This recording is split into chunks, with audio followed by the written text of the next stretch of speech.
Day. The opening ceremony is this coming Friday night. The games actually begin on Thursday, 2 days from now, with 3 early events in prime time. As tourists and families of athletes arrive in Sochi, if they haven't been warned, and if they fire up their phones at baggage claim, it's probably too late to save the integrity of their electronics and everything inside them. Visitors to Russia can expect to be hacked.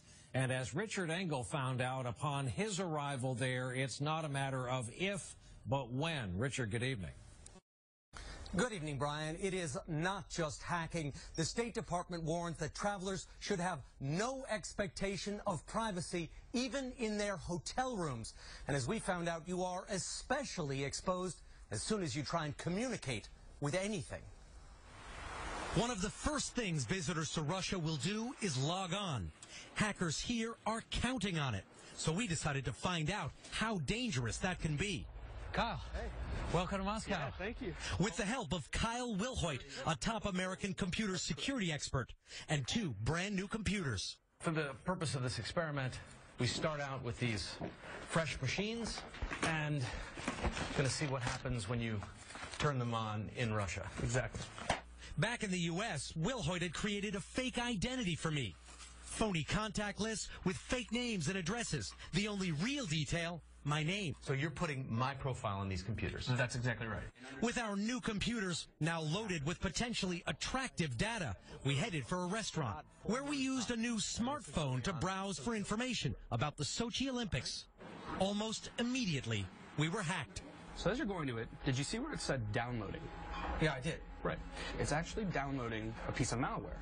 Malicious software hijacked our phone before we even finished our coffee, stealing my information and giving hackers the option to tap and record my phone calls. Anything I say on this will endanger my financial security, maybe even my physical security. Even physical. Depending on who's listening. Exactly.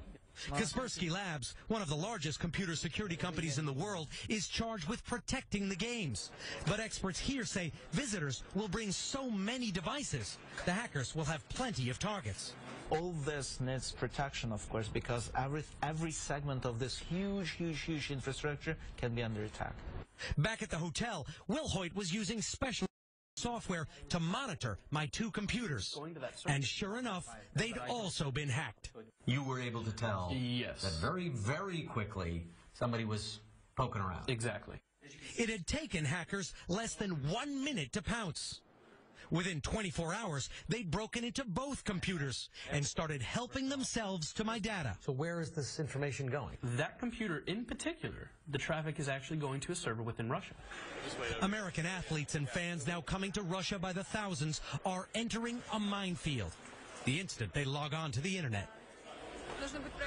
The best way to protect yourself, Brian, is actually quite simple. If you don't really need a device, don't bring it. Try and avoid the public Wi-Fi. And if there's anything particularly and uniquely important on your computer or phone, banking information, photographs, remove it before coming to Russia. Americans, other visitors, as they say, have been warned. Richard Engel in Sochi. We'll see you over there. We are learning new information here tonight about the final hours of the life of Philip Seymour Hoffman, the events leading up to his death, and the sad comment